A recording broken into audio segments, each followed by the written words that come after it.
साथियों नमस्कार, आप देख रहे हैं सर्व इंडिया न्यूज और सर्व इंडिया न्यूज में मैं आपका स्वागत करता हूं। आप देखते रहिए सर्व इंडिया न्यूज। धन्यवाद, नमस्कार।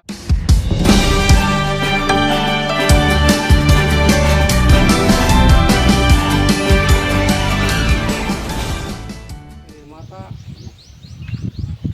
दलितों, गरीबों, मजलूमों के मसीहा, नारियों को मान सम्मान, महात्मा गांधी जैसे आदमी को जीवन दान देने वाले, कस्तूरबा बाई को सुहाग दान देने वाले, विश्व के 6वें विद्वान, भारत में पहला स्थान, light of Asia, symbol of knowledge, Bodhisattva परम पूज्य महामानव बाबा साहब डॉक्टर भीमराव अम्बेडकर के चरणों में श्रद्धा का सुमन समर्पित करते हुए बहुजन मसीहा वामसेव बीएसपी DS4 के रचयिता मानव कांसीराम साहब को नमन करते हुए बहुजन समाज में जन्मे सभी संतों, गुरुओं, महापुरुषों को अपनी श्रद्धांजलि अर्पित करते हुए आज इस सेक्टर मीटिंग में उपस्थित हमारे जिला के तेज तर्राक जिलाध्यक्ष महोदय, मंडल कोऑर्डिनेटर महोदय, हमारे इस विधानसभा के बहुत ही तेजस्वी विधानसभा अध्यक्ष भाई रमेश त्यागी जी, परशुराम जी, भाई संसराज जी, तमाम हमारे साथी इधर बैठे हैं, सभी को, पितातुल बुजुर्गों को, नौजवान साथियों को, माताओं बहनों को जय भीम, जय भारत। कर इतना बुलंद, खुद ही को कर इतना बुलंद कि खुदा बंदे से पूछे कि बता तेरी रजा क्या है। खुद ही को कर इतना बुलंद कि खुदा बंदे से पूछे बता तेरी रजा क्या है। हम संख्या कम है लेकिन इतने लोग काफ़ी हैं। मैं अकेला ही चला था जानबे मंजिल, मगर मानो कांसीराम साहब ने कहा था, मैं अकेला ही चला था जानबे मंजिल, मगर लोग आते गए कारवां बन गया। 4 बार प्रदेश में सरकार बनी। तो साथियों, ये संगठन है, राजपाट की लड़ाई है। इस राजपाट की लड़ाई में आप लोग सम्मिलित हुए हैं। ऐसे ही धैर्य बनाए आप लोग टिके रहेंगे तो दिन दूर नहीं है कि पुनः इस प्रदेश में 5वीं बार बहन कुमारी मायावती जी। लेकिन जो बाबा साहब डॉक्टर भीमराव अम्बेडकर ने हम लोगों को अधिकार दिया है, उन अधिकारों पर हनन हो रहा है। उन अधिकारों पर जो हनन हो रहा है वो जिम्मेदारी हमारे ही लोगों की है। हमारे बीच में भी माननीय अध्यक्ष जी ने कहा कि तमाम ऐसे नकली लोग नीला गमछा लेकर के आते हैं, बाबा साहब का नारा लगाते हैं। हमारे समाज के भोले भाले लोग समझते हैं कि बीएसपी वाले आ गए हैं। वास्तव में हमारे इस वोट को कन्वर्ट करने की किसी की हिम्मत नहीं है कि हाथी से हटा कहीं अन्यत्र कर दे। लेकिन हमारे समाज के लोग भोले भाले सीधे साधे लोग हैं, ये समझ नहीं पाते हैं, उनकी बातों में आ जाते हैं। लेकिन जब ऐन वक्त आएगा तो माननीय पाल जी ने, विश्वनाथ पाल जी हमारे प्रदेश अध्यक्ष हैं, बहन जी ने उनको आशीर्वाद दिया है। उन्होंने एक नारा दिया है कि जिस झंडे में हाथी होगा वही हमारा साथी होगा। आप लोग तो मुझे सुना भी होगा, तमाम लोग बहनें पहचानती होंगी हमको। अभी हर साल मैं आपके यहाँ आता हूँ भाषण देने के लिए, लेकिन भाषण देने की बात नहीं है। बाबा साहब ने पढ़ने लिखने का अधिकार दिया। इस धरती पर शूद्रों को, स्त्रियों को पढ़ने लिखने का अधिकार नहीं था। शूद्रों के श्रेणी में सामी लोग आते हैं, महिलाएं जो हैं इनको पढ़ने लिखने का अधिकार नहीं था। तो बाबा साहब ने पढ़ने लिखने का अधिकार दिया। बहुत ही परिश्रम करने के बाद बाबा साहब को पढ़ने लिखने का अधिकार मिला। हमारे बाबा साहब जहाँ बैठते थे पढ़ने के लिए, वहाँ लोग जूता चप्पल निकालते थे, वो कमरे में बैठने नहीं पाते थे। स्कूल के पीछे खिड़की से पढ़, लेकिन इतना जिद्दी आदमी पढ़ने लिखने के लिए, पढ़ लिख कर इतना महान विद्वान हुए कि दुनिया में उनकी छवि रही। विश्व में 6वां स्थान मिला उनको पढ़ने लिखने में। और एक बात लगे हाथ बता दूँ, आज की तारीख में बाबा साहब का 6वां स्थान था पूरी दुनिया में। आज बहन कुमारी मायावती जी का 8वां स्थान है पूरे दुनिया में।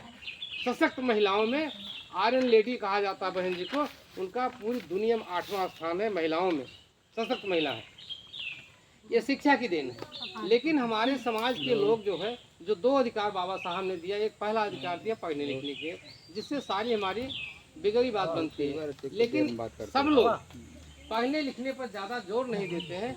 मैं तो यही कहूँगा कि एक रोटी कम खाओ, खाली ना हो तो हाथ से लेकर रख के खा लो, जूता चप्पल और पैदल चलने का काम करो। लेकिन नौनिहाल बच्चों को पढ़ाने लिखाने का काम जरूर है। भारत के भविष्य ही लोग हैं। आज हम लोग 30-35 साल से चलते चलते चले आ रहे हैं। अब इनकी जिम्मेदारी है, ये लोग इस देश को संभालेंगे। तो इनको पढ़ने लिखने का अधिकार दिया बाबा साहब, इनको पढ़ना लिखना चाहिए। तो साथियों, जो हमारे बहनों को पढ़ने लिखने का अधिकार नहीं था, महिला चाहे जिस जात की रही हो, इनको शूद्रों की श्रेणी में रखा गया। सर, इनको पढ़ने लिखने का अधिकार नहीं मिला। महिला चाहे ब्राह्मण के घर में हो, चाहे क्षत्रियों के घर में हो, चाहे हमारे आपके घर में हो, उनको पढ़ने लिखने का अधिकार नहीं था। चाहे ब्रह्मांगी हो, सत्तांगी हो, चाहे जिस जात की महिला हो, उनको पढ़ने लिखने का जो लोग इन पढ़ने लिखने का अधिकार से वंचित किया हमको, वो अपनी बहन बेटियों को नहीं बख्शा, उनको पढ़ने लिखने दिया। लेकिन धन्य है बाबा साहब डॉक्टर भीमराव अम्बेडकर, जिन्होंने आपको पढ़ने लिखने का अधिकार दिया। उसी अधिकार के तहत आज सेना में जहाज चला रही हमारी बहनें, ये शिक्षा की देन है। बॉर्डर पर गोलियां चलाने का काम कर रही हमारी बहनें, ये शिक्षा की देन है। वरना इनको भोग विलास की वस्तु समझते थे, दासी समझते थे, गुलाम समझते थे। आज की तारीख में बाबा साहब ने जो अधिकार दिया हमको, किसी मंदिर में पुजारी का काम बहनें नहीं कर सकती, किसी मस्जिद में मौलाना नहीं बन सकती, किसी चर्च में नहीं बन सकती हैं, किसी जगह पर इनको स्थान नहीं। लेकिन आज जो तारीख है, आज की तारीख में राष्ट्रपति जो हैं द्रौपदी मुर्मू दलित समाज से हैं। ये संविधान की देन है बाबा साहब भीमराव अम्बेडकर की। तमाम डीएमएसपी, कलेक्टर, लेखपाल, दरोगा हमारी बहनें हैं आज। ये शिक्षा की देन है, ये बाबा साहब की देन है। नहीं तो होता नहीं। आप जिला है सुल्तानपुर, आपका ज़िले की बात करूंगा। ज़िले में कप्तान की सबसे बड़ी होती है कुर्सी, पुलिस कप्तान, जैसे कहता है कप्तान पुलिस का कप्तान एक महिला है, जिनका नाम है चारू निगम, है ना सर। चारू निगम महिला है, हमारी पुलिस की कप्तान है। इस जिले की सबसे बड़ी कुर्सी है। अभी वो कह देना तो पूरे तूफान आ जाए पूरे जिले में। वो चारू निगम, तो लोग श्रीवास्तव लोग भी निगम लिखते हैं, लेकिन मैं तो जानता हूँ शायद दलित समाज के, अपने ही समाज के हैं वो बहन। आज पुलिस कप्तान है ये बाबा साहब डॉक्टर भीमराव अम्बेडकर। आप तहसील जाते होंगे, थाने से गुजरते होंगे, तमाम हमारी बहनें वर्दी पहनकर सिपाही का काम कर रही हैं। ये बाबा साहब डॉक्टर भीमराव अम्बेडकर की देन। नहीं तो हमें कुत्ता बिल्ली से, जानवर से बदतर रखा गया। जिस तालाब का पानी कुत्ते बिल्ली पी लेते थे, मल मूत्र त्याग करते थे, उस तालाब को हमारे बाबा साहब को पीने को पानी नहीं मिला।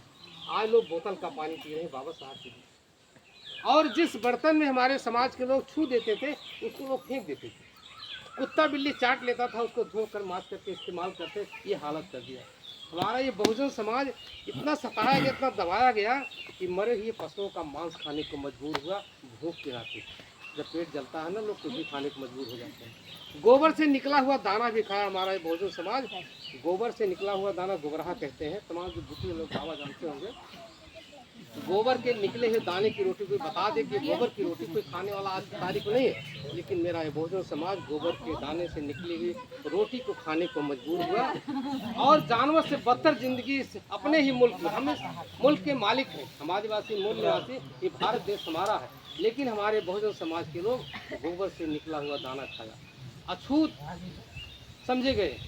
इसलिए मैं कहता हूँ कि माँ ने पैदा किया आदमी जानकर, लिखने वाले ने तुझे जानवर लिख दिया। उठ गई बाबा साहब की है जब कलम, जानवर से पुनः आदमी लिख दिया, जानवर से पुनः। मेरी जिंदगी को बहाल करने वाले महामानव बाबा साहब डॉक्टर भीमराव अम्बेडकर।